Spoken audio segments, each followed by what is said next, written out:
그날 내 두 아들이 마당에서 서로의 멱살을 잡았어요. 그게 내가 낳은 자식들이 맞나 싶었습니다. 엄마는 형한테 그 땅을 넘기려는 거예요? 내가 먼저 욕심을 냈잖아.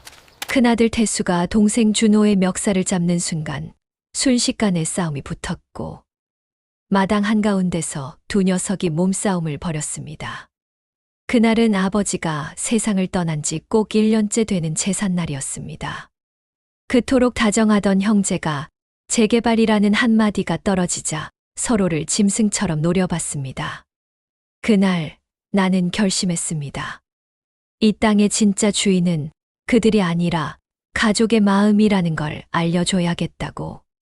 그 이야기를 지금 들려드릴게요. 이야기 시작 전에 구독과 좋아요 눌러주시면 오늘 좋은 일과 행운이 깃드실 겁니다. 저는 젊은 시절부터 남편과 함께 덕천하숙집을 운영했어요. 처음엔 대학생 몇 명 밥해주며 시작한 작은 집이었죠. 남편 박종수 씨는 목수였는데 일이 없는 날이면 하숙집 지붕을 고치고 마루를 다듬었어요. 저는 부엌에서 김치를 담그고 학생들 빨래를 개며 하루하루를 보냈습니다. 그렇게 30년이 흘렀어요. 큰아들 태수는 공무원이 되었고 둘째 준호는 도시에서 카페를 차렸습니다. 두 녀석 다 성공한 줄 알았죠. 남편이 병으로 세상을 떠난 뒤 그 하숙집은 제 인생의 전부가 되었어요. 혼자 남은 집은 너무 컸지만 저는 매일 아침 마당을 쓸고 방을 닦았습니다. 남편의 손때가 묻은 대들보를 보면 그 사람이 아직 곁에 있는 것 같았거든요. 그러던 어느 날 구청에서 한 통의 공문이 왔습니다. 덕천동 재개발 구역 확정, 보상 예정지, 귀하 소유지 포함. 그 순간 가슴이 철렁 내려앉았어요. 그때부터였습니다. 태수와 준호가 번갈아 집에 찾아오기 시작했어요. 어머니, 이제 그 집 정리할 때 됐잖아요. 엄마, 나한테 명의만 미리 넘겨놔요. 나중에 세금 문제도 있고. 그 말 속엔 따뜻함보다 계산이 먼저 깃들어 있었습니다. 제 두 아들의 목소리가 점점 낯설게 들리기 시작했어요. 밤마다 남편의 영정 앞에 앉아 생각했습니다. 이 집을 지키기 위해 우리가 흘린 땀이 그저 돈으로만 보이는 걸까? 불안한 예감이 가슴속을 파고들었어요. 재개발 공고가 나온 지 3달이 지났어요. 마을 주민들이 하나둘씩 이삿짐을 꾸릴 때 저는 오래된 마루에 앉아 생각에 잠겼습니다. 이 집 남편이랑 같이 고친 건데 손으로 마루를 쓰다듬으니 남편이 대패질하던 날이 어제 같았어요. 남편이 세상을 떠난 지 벌써 1년이 다 되어가고 있었습니다. 이제 곧 첫 제삿날이 다가오고 있었어요. 제삿날 아침, 저는 새벽부터 일어나 제사 음식을 준비했습니다. 남편이 좋아하던 나물, 전, 생선구이. 하나하나 정성껏 차렸어요. 여보, 첫 제사예요. 애들이 다 올 거예요. 좋으시죠? 마음속으로 중얼거리며 밥상을 차렸습니다. 저녁 무렵 태수 가족과 준호 가족이 도착했어요. 하지만 분위기가 이상했습니다. 큰며느리 미숙과 둘째 며느리 은지는 서로 인사도 제대로 나누지 않았어요. 태수와 준호는 서로 거리를 두고 섰습니다. 다들 왔구나. 제사 준비 거의 다 됐어. 네, 어머니. 미숙과 은지가 기계적으로 대답했어요.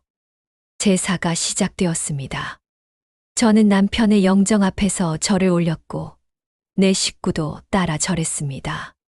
하지만 그들의 절은 형식적이었어요. 마음이 담겨 있지 않았습니다. 제사가 끝나고 밥을 먹을 때였어요.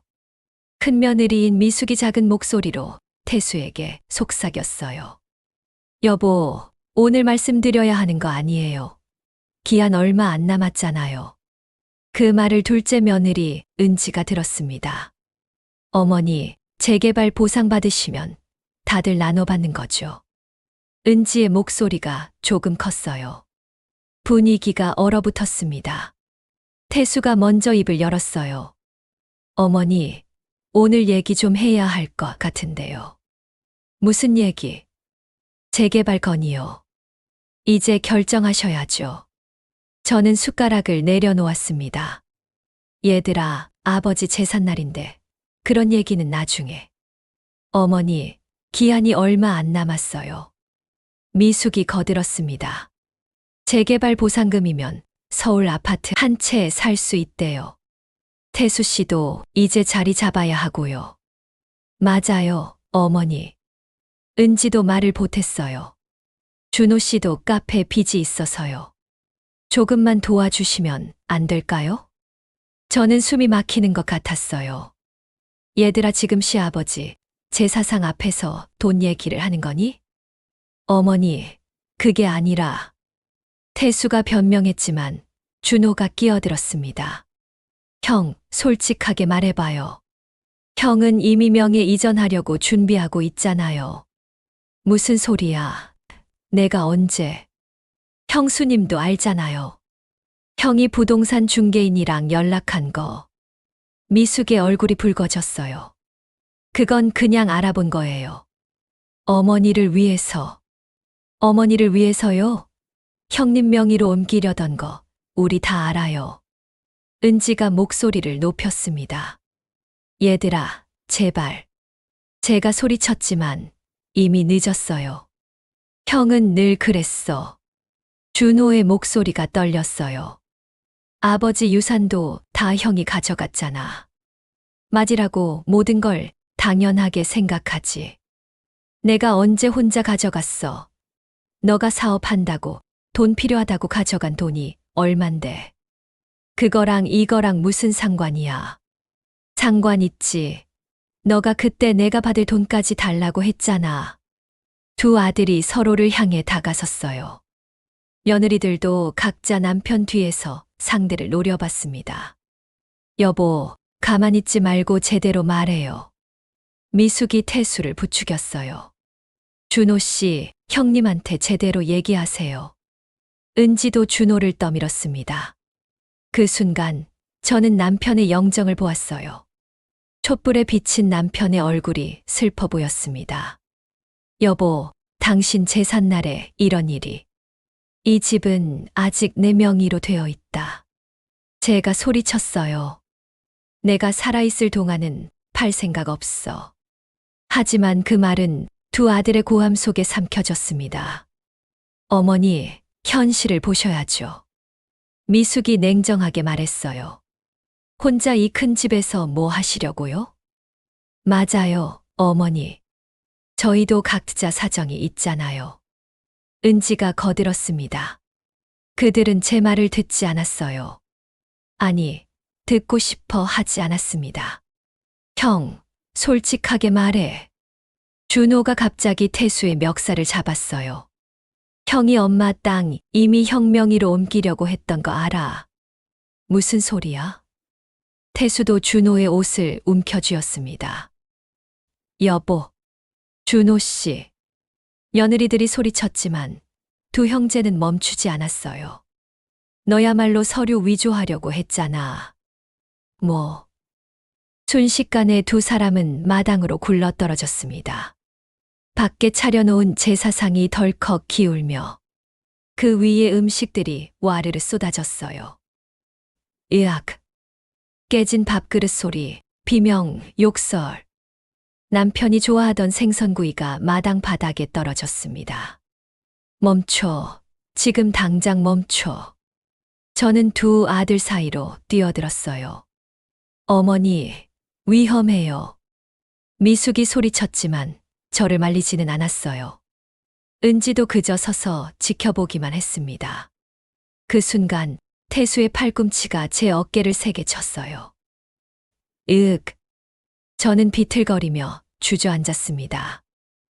엄마, 어머니, 모두가 동시에 소리쳤어요. 그제야 두 아들은 멈췄습니다. 헐떡이며 저를 바라보는 내 쌍의 눈. 그들의 발밑엔 아버지의 제사 음식이 짓밟혀 있었어요. 엄마 괜찮으세요? 태수가 떨리는 손을 내밀었지만 저는 그 손을 뿌리쳤습니다. 가거라. 다들 가라고. 제 목소리는 차갑게 식어 있었습니다. 어머니, 저희는 미숙이 말을 꺼냈지만 저는 고개를 저었어요. 내 말 안 들려? 다들 집에 가라고. 엄마. 아버지 제삿날에 형제가 멱살 잡고 제사 음식을 땅바닥에 엎어놓고도 아직도 다들 여기 서 있을 거야? 준호가 입을 열려다 닫았어요. 내 식구는 고개를 숙인 채 집을 나섰습니다. 현관문이 닫히는 소리가 4번 울렸어요. 쿵, 쿵, 쿵, 쿵. 저는 마당 한가운데 주저앉았습니다. 흩어진 밥과 깨진 그릇들을 하나씩 주웠어요. 남편이 좋아하던 생선구이는 흙투성이가 되어 있었습니다. 여보, 미안해요. 첫 제사를 애들이 이렇게 만들었어요. 눈물이 뚝뚝 떨어졌어요. 제삿날에 식구들이 다 모인 자리에서 며느리들까지 보는 앞에서 형제가 멱살을 잡았어. 이게 우리 가족의 모습인가? 그날 밤 저는 남편의 영정 앞에 오래 앉아 있었어요. 여보, 당신 첫 제삿날이 이렇게 됐어요.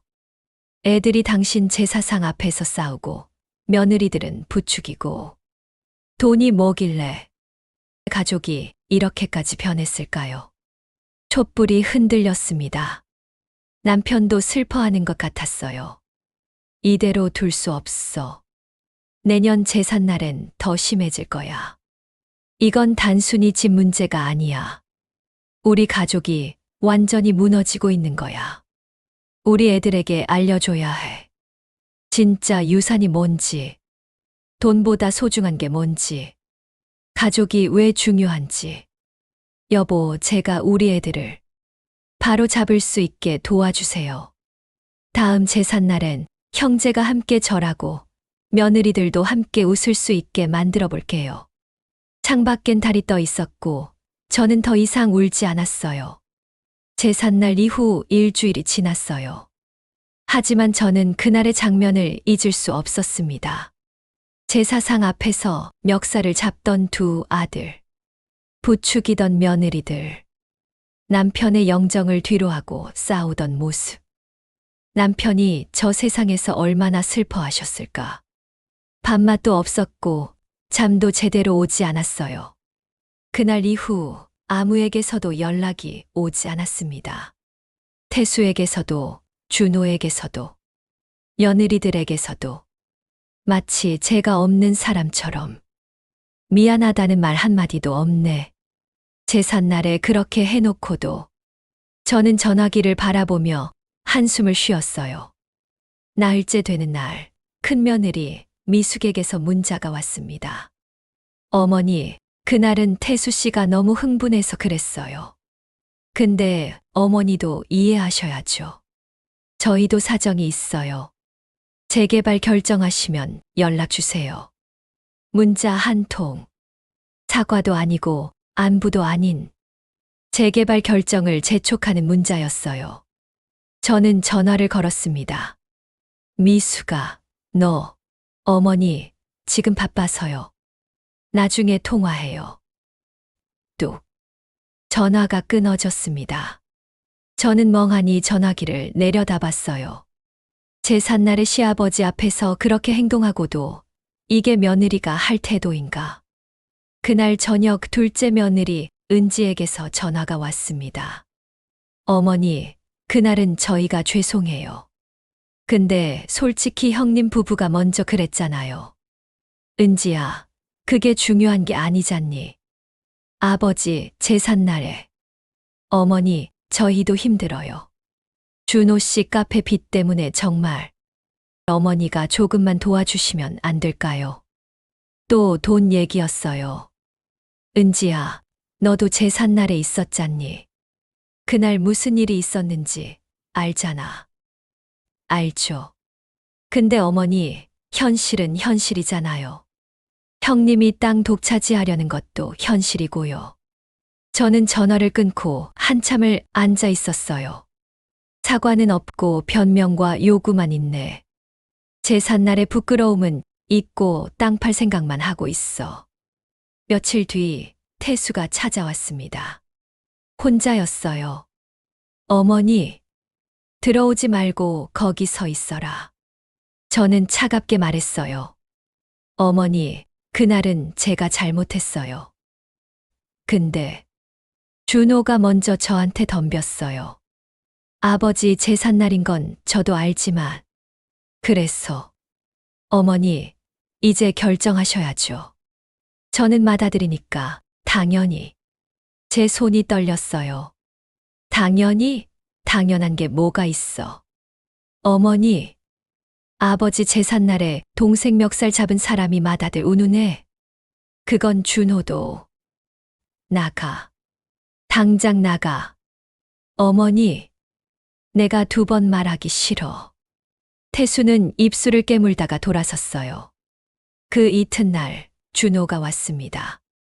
역시 혼자였어요.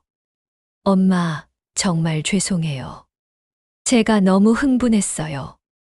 그래, 알았어. 근데 엄마, 형이 정말 부동산이라 연락하고 있어요. 형한테 땅 넘기시면 안 돼요. 저는 준호를 똑바로 쳐다봤어요. 너도 형이랑 똑같구나. 네. 사과하러 온 거야. 땅 달라고 온 거야? 엄마, 그게 아니라. 나가. 엄마, 내 형처럼 2번 말 안 해. 준호도 돌아갔어요.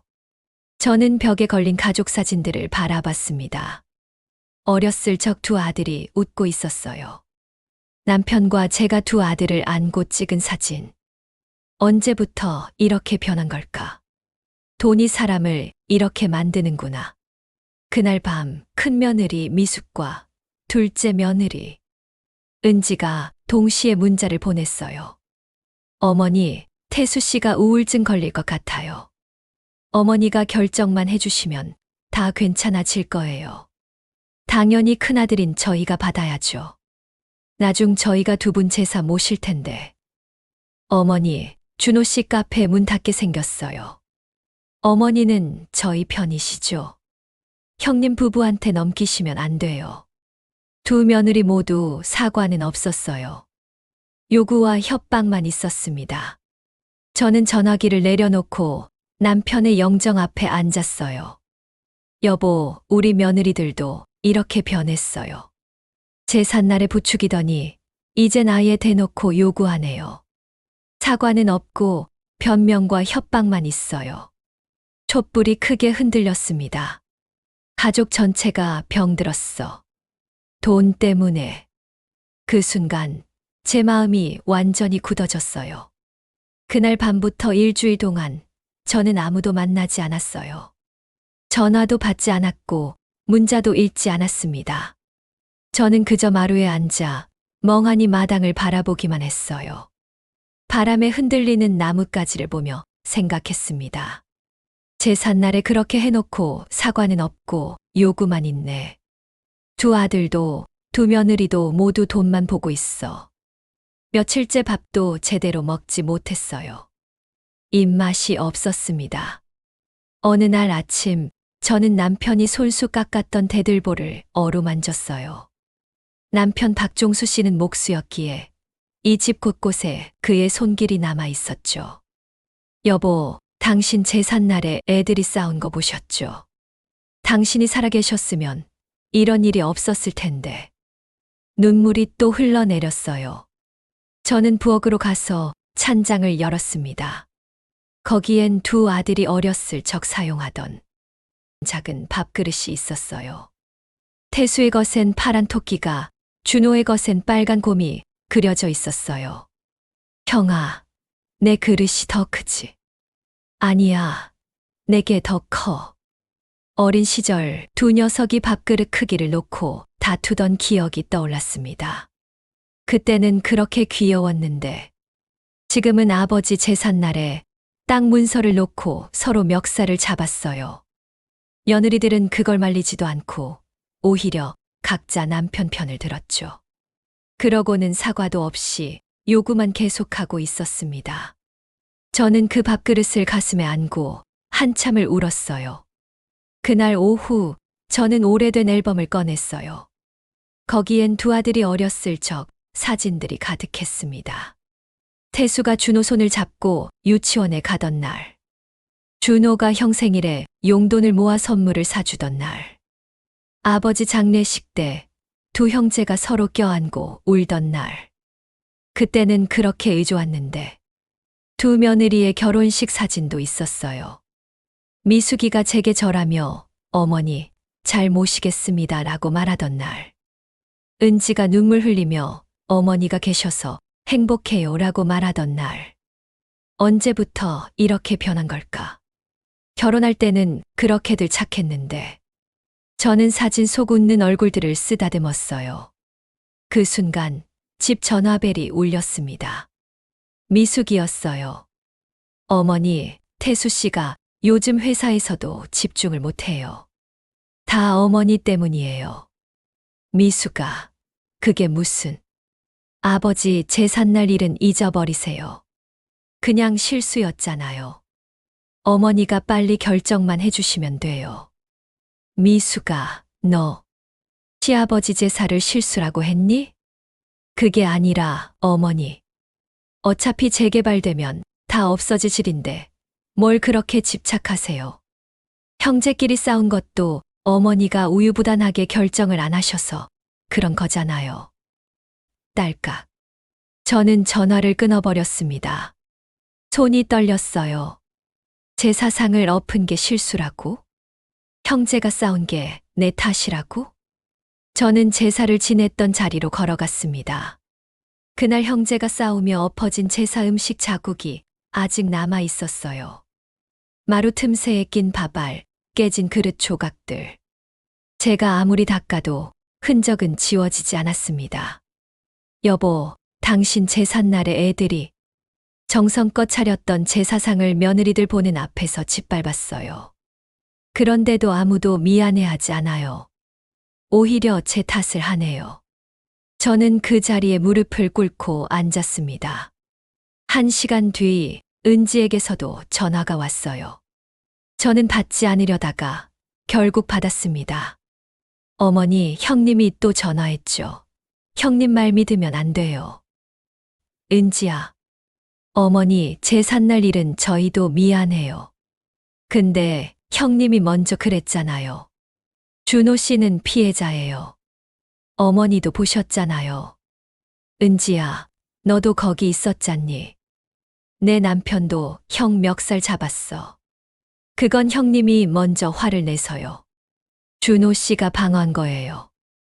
방어? 네. 어머니, 저희 편 들어주셔야죠. 제가 둘째 며느리지만 저도 어머니 며느리잖아요. 형님처럼 저한테도 똑같이 해주셔야죠. 저는 더 이상 참을 수가 없었어요. 은지야, 며느리가 시아버지 제삿날에 뭘 해야 하는지 알아? 네. 말리고 사과하고 화해시켜야지. 부추기고 변명하고 돈 요구하는 게 며느리 역할이니?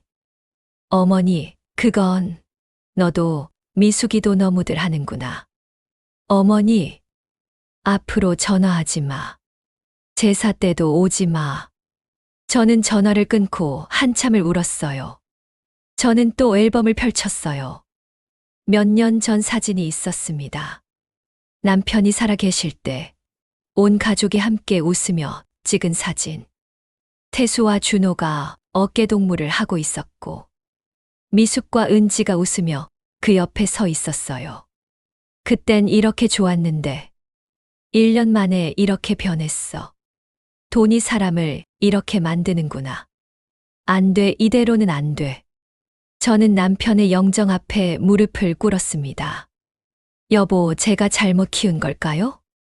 아들들에게 너무 많이 줘서, 아니면 너무 적게 줘서, 며느리들을 너무 편하게 대해서, 촛불만이 흔들리며 대답 없는 방 안을 비췄어요. 여보, 이대로 가면 우리 가족이 완전히 무너져요. 내년 제삿날엔 아무도 안 올지도 몰라요. 온다고 해도 또 싸울 거예요. 며느리들은 또 부추길 거고요. 그 순간 저는 깨달았습니다. 땅 문서 하나 때문에 30년 넘게 쌓아온 가족이 산산조각 나고 있다는 걸. 제사를 지키는 것보다 돈이 더 중요해진 가족. 형제보다, 가족보다 땅이 더 소중해진 아이들. 저는 천천히 고개를 들었어요. 눈물은 흘렀지만 제 눈빛은 달라져 있었습니다. 그래, 애들에게 가르쳐 줘야겠어. 돈이 소중한 게 아니라 가족이 소중하다는 걸. 돈으로 살 수 없는 게 있다는 걸. 저는 일어나 서랍을 열었어요. 거기엔 남편이 남긴 마지막 편지와 땅 문서가 들어 있었습니다. 남편의 편지를 펼쳤어요. 거기엔 이렇게 적혀 있었습니다. 순애야, 내가 이 집을 지은 건 돈을 벌려고가 아니었어. 우리 가족이 함께 웃으며 살 수 있는 보금자리를 만들고 싶었지. 이 집에서 아이들이 자라고 손주들이 뛰어놀고 우리가 늙어가는 모습을 꿈꿨어. 만약 내가 먼저 가거든 이 집을 지켜줘. 여보, 알았어요. 저는 편지를 가슴에 안았어요. 제가 우리 애들을 다시 데려올게요. 당신이 사랑했던 그 착한 아이들로요. 며느리들도 다시 진짜 며느리로 만들어 볼게요. 당신 제삿날에 형제가 웃으며 절할 수 있게, 며느리들이 함께 음식 나르며 웃을 수 있게. 그날 밤 저는 처음으로 계획을 세우기 시작했어요. 이 집을 통해 내 식구에게 마지막 교육을 시킬 계획. 두 아들에게는 형제가 뭔지, 두 며느리에게는 가족이 뭔지, 모두에게 돈보다 소중한 게 있다는 걸. 고통스러웠지만 이것만이 우리 가족을 구할 유일한 방법이었습니다. 창밖엔 달이 떠 있었고 저는 더 이상 울지 않았어요. 절망의 밤이 지나고 결심의 새벽이 오고 있었습니다. 여보, 지켜봐 주세요. 제가 꼭 우리 가족을 되찾을게요. 남편의 영정 속 눈빛이 저를 믿어주는 것 같았습니다. 다음 날 아침 저는 두 아들에게 문자를 보냈어요. 오늘 저녁 6시 집으로 오너라. 둘 다. 짧고 단호한 문장이었습니다. 1시간 뒤 태수에게서 전화가 왔어요. 어머니, 무슨 일이세요? 땅명에 이전하시려고요? 와서 들어. 중요한 얘기야. 저는 더 이상 말하지 않고 전화를 끊었습니다. 저녁 6시 두 아들이 거의 동시에 도착했어요. 태수와 준호는 서로 눈도 마주치지 않았습니다. 한쪽 끝과 다른 쪽 끝에 떨어져 앉아 고개를 돌린 채였어요. 저는 그 모습을 보며 가슴이 아팠지만 표정을 굳혔습니다. 이리 가까이 와 앉아라. 저는 두 아들 앞에 차를 내려놓았어요. 엄마가 결정했다. 두 아들의 고개가 동시에 들렸습니다. 그 땅 너희들 중 한 명한테만 넘길게. 누구요? 태수가 먼저 물었어요. 이 집을 마지막까지 집답게 만든 사람한테. 집답게요. 준호가 되물었습니다. 저는 천천히 고개를 끄덕였어요. 그래. 나는 너희 아버지와 이 하숙집을 30년 넘게 지켰지. 매일 아침 마당을 쓸고 학생들 밥을 짓고 이불을 빨았어. 엄마, 아직 내 말 안 끝났어. 끝까지 들으렴. 저는 두 아들을 번갈아 보며 말했습니다. 너희도 딱 2주만 이 집을 다시 살려봐. 네. 재개발 들어가기 전까지 이 집이 얼마나 소중한 곳이었는지 너희가 직접 느껴봐야 해. 엄마, 그게 무슨. 하지만 조건이 있어. 저는 손가락을 들어 강조했어요. 다른 사람의 도움을 받아서는 절대 안 된다. 며느리도 친구도 안 돼. 오직 너희 둘이서만. 두 아들은 서로를 쳐다봤어요. 형이랑 저랑요. 근데 뭘 하라는 거예요? 준호가 믿을 수 없다는 표정으로 물었습니다. 이 집을 정리해. 너희 아버지와 내가 30년 동안 지켜온 이 집을 마지막으로 제대로 보내줘. 정리요? 그래. 방마다 청소하고, 낡은 물건들 정리하고, 마당 정돈하고, 벽에 금 간대 메우고. 이 집이 철거되기 전에 너희 아버지가 손수 만든 이 집을 제대로 돌봐줘. 태수가 안경을 고쳤으며 말했어요. 어머니, 저는 공무원이라 시간이. 휴가를 내야겠지. 2주 정도는 낼 수 있잖아. 저는 카페 운영이. 직원한테 맡기렴. 2주면 돼. 저는 단호했습니다. 저는 일어나 오래된 장롱에서 작은 나무 상자를 꺼냈어요. 그 안엔 남편이 남긴 편지와 하숙집 운영 장부, 그리고 이 집의 설계도가 들어 있었습니다. 이게 뭐예요? 너희 아버지가 남긴 거야. 이 집을 손수 고칠 때 그렸던 설계도와 기록들이지. 저는 그 장부를 펼쳤어요. 거기엔 남편의 손글씨로 빼곡히 적혀 있었습니다. 1992년 3월 15일. 첫 학생 입주. 김영수 군. 고향이 멀어 명절에도 못 간다기에 우리 집 밥상에 같이 앉혔다. 1993년 5월 2일. 2층 계단 삐걱거려서 판자 3개 교체. 태수가 옆에서 못질 배우겠다고 졸라댔다. 1995년 8월 10일. 마당에 감나무 심었다. 준호가 물 주겠다고 약속했다. 이 나무가 크면 애들도 다 컸겠지. 준호의 눈가가 붉어졌어요. 아버지가 이런 걸 쓰셨어요? 그래.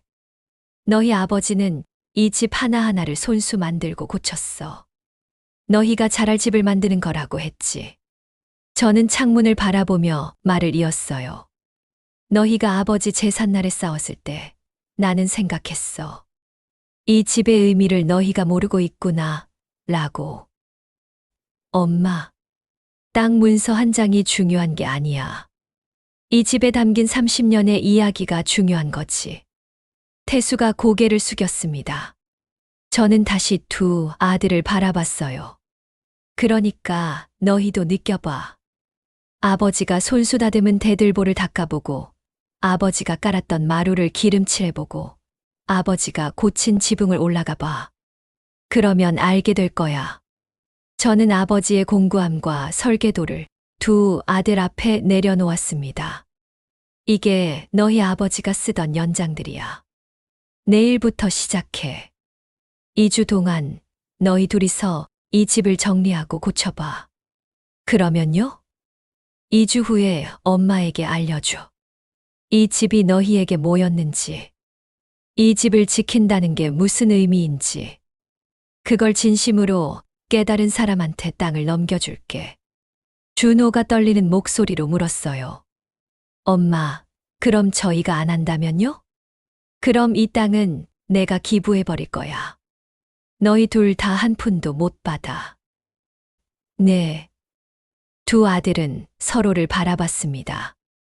여전히 어색했지만 그 눈빛 속에 뭔가가 달라지고 있었어요. 형. 알았어요, 어머니. 해볼게요. 태수가 먼저 고개를 끄덕였습니다. 저도 해볼게요. 준호도 작게 대답했어요.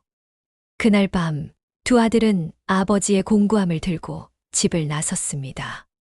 현관문 앞에서 잠시 멈춘 두 사람은 서로를 쳐다보다가 고개를 돌렸어요. 하지만 저는 알 수 있었습니다. 그들의 마음 속에 작은 변화가 시작되고 있다는 걸. 저는 남편의 영정을 가슴에 안았어요. 여보, 우리 애들이 돌아올 거예요. 제가 꼭 데려올게요. 촛불이 조용히 타올랐습니다. 그리고 다음 날 아침 덕천하숙집에 형제의 발소리가 다시 울렸습니다. 30년 만에 두 아들이 함께 이 집을 돌보기 시작한 거예요. 형제의 시험이 그렇게 시작되었습니다. 첫날 두 아들은 작업복 차림으로 집에 도착했어요. 하지만 서로 말을 걸지 않았습니다. 태수는 2층 방으로, 준호는 부엌으로 향했어요. 각자 떨어져서 일하려는 모습이 역력했죠. 저는 마당에 앉아 그 모습을 지켜봤습니다. 둘이 따로 하면 2주 안에 못 끝낼 텐데. 중얼거렸지만 입 밖으로 내지 않았어요. 첫째 날이 지났습니다. 태수는 혼자 2층 다락방을 정리하고 있었어요. 무거운 대들보를 옮기려다 미끄러져 넘어졌습니다. 으윽. 신음소리가 들렸지만 아래층 준호는 듣지 못했어요. 태수는 일어나 다시 시도했지만 혼자서는 도저히 옮길 수 없었습니다. 한참을 씨름하다 결국 포기하고 주저앉았어요. 그 시각 준호는 부엌 바닥을 혼자 닦고 있었습니다. 30년 묵은 때는 쉽게 지워지지 않았어요. 손에 물집이 잡혔지만 계속 문질렀습니다. 하하, 이게 언제 끝나나. 준호의 한숨이 부엌에 울렸어요. 이틀째 태수가 마당에 나왔을 때 준호와 마주쳤습니다. 두 사람은 쓰레기 봉투를 들고 있었어요. 눈이 마주쳤지만 고개를 돌렸습니다. 각자 쓰레기를 버리고 다시 집 안으로 들어갔어요. 말 한마디 없이요. 저는 그 모습을 보며 가슴이 답답했지만 참았습니다. 아직 시간이 필요해. 며칠이 지난 어느 날 밤, 갑자기 비가 쏟아졌어요. 2층 방 천장에서 물이 새기 시작했습니다. 태수는 급하게 지붕으로 올라갔어요. 어둠 속에서 혼자 기와를 고치려다 발을 헛디뎠습니다. 으악! 태수가 미끄러졌어요. 그 순간 누군가 태수의 팔을 붙잡았습니다. 준호였어요. 형, 조심해. 준호가 태수를 끌어당겼고 두 사람은 지붕 위에 주저앉았습니다. 빗속에서 헐떡이며 서로를 바라봤어요. 너가 왜? 물 새는 소리 들었어요. 형 혼자 올라온 거 알고. 잠시 침묵이 흘렀습니다. 고맙다. 태수의 작은 목소리가 빗소리에 섞였어요.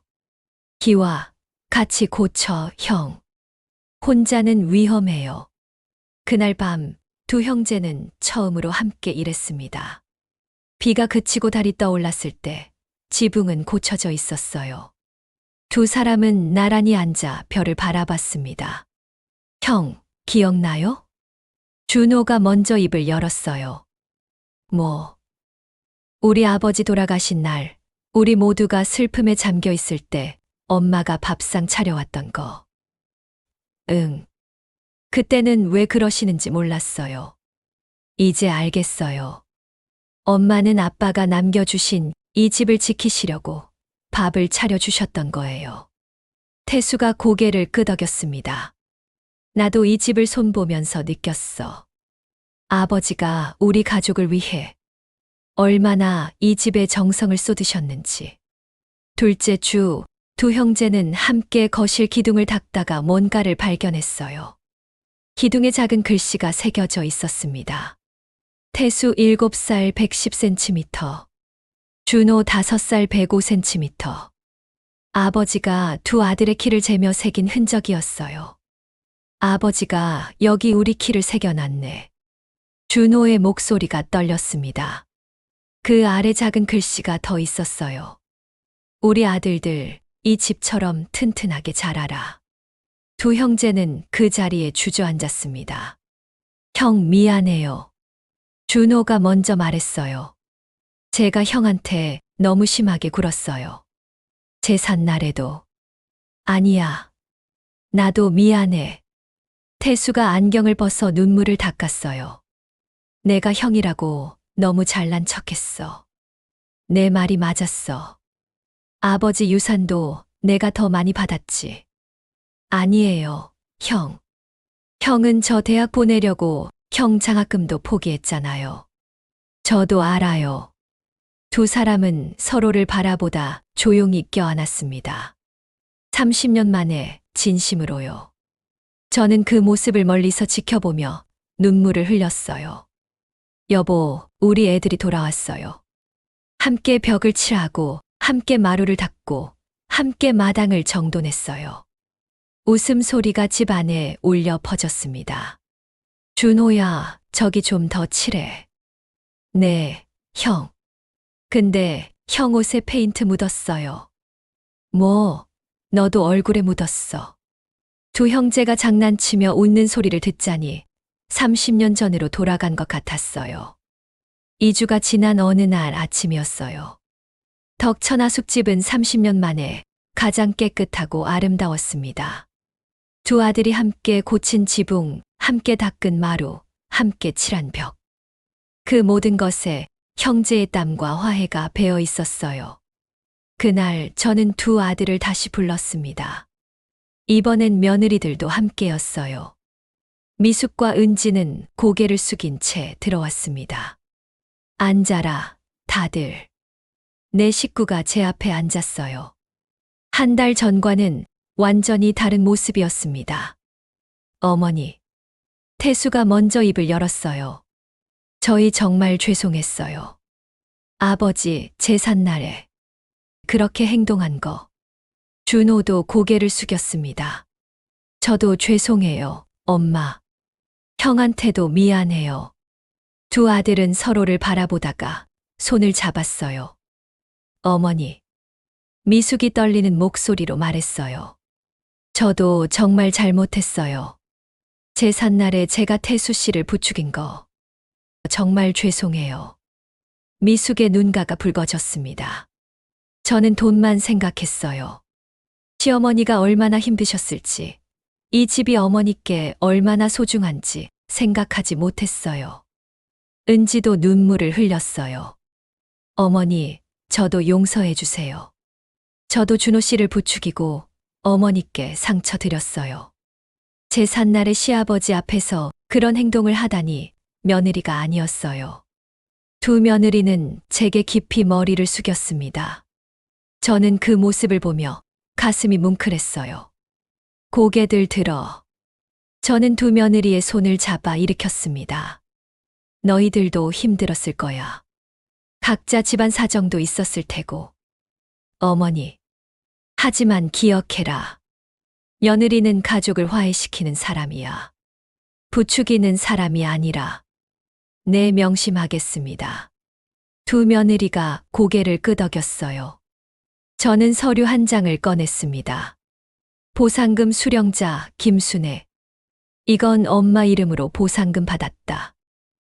엄마. 이 돈의 일부로 엄마는 작은 아파트나 하나 구할 거야.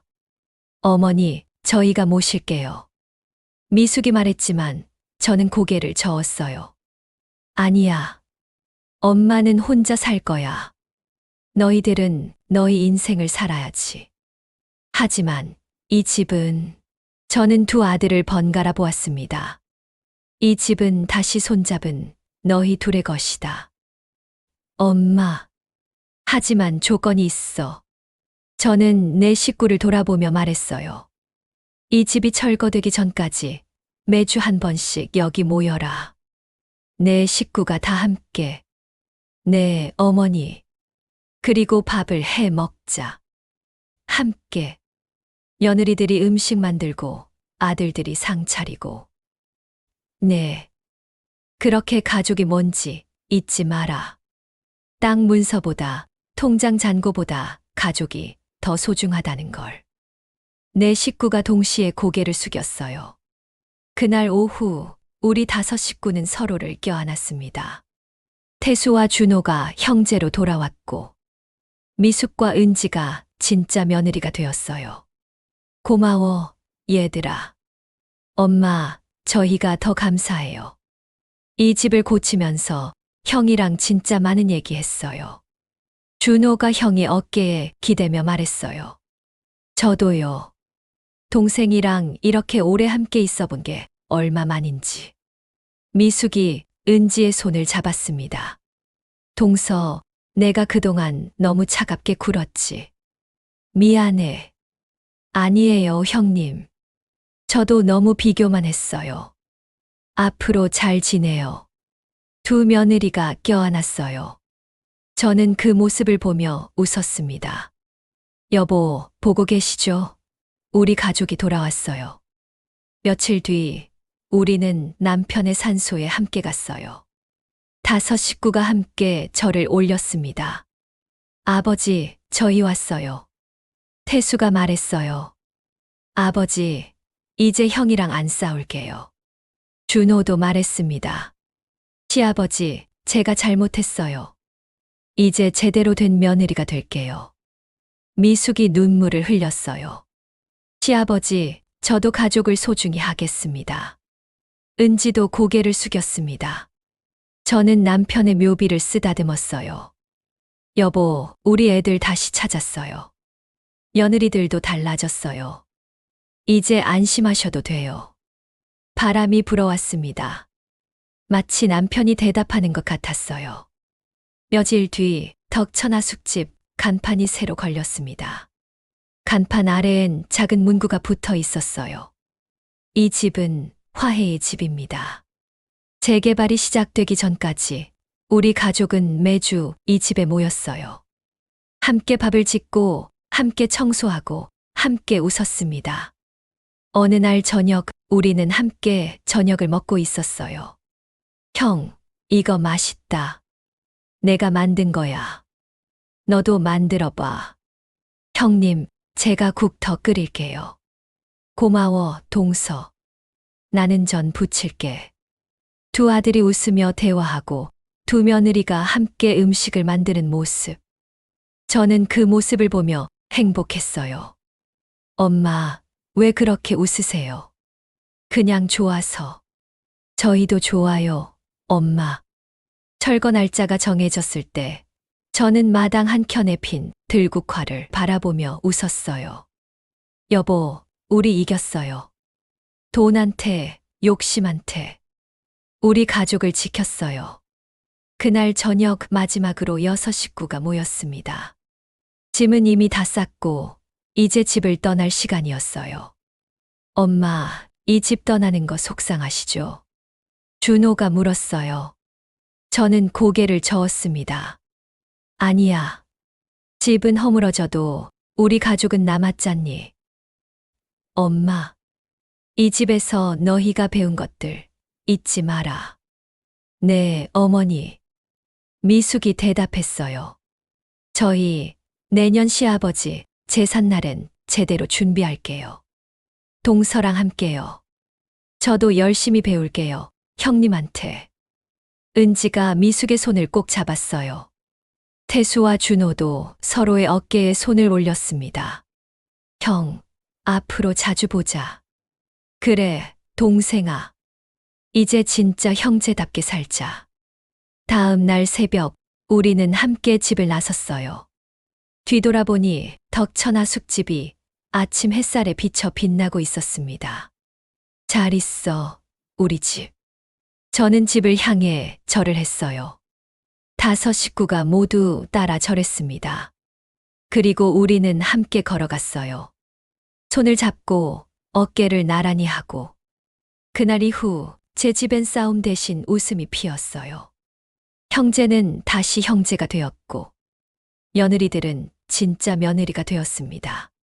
그리고 우리 가족은 다시 가족이 되었어요. 돈으로 살 수 없는 것을 우리는 되찾았습니다.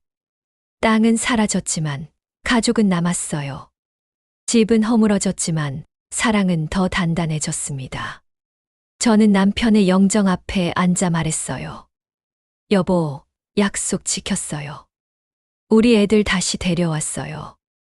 이제 당신 곁으로 가도 부끄럽지 않을 것 같아요. 촛불이 따뜻하게 타올랐습니다.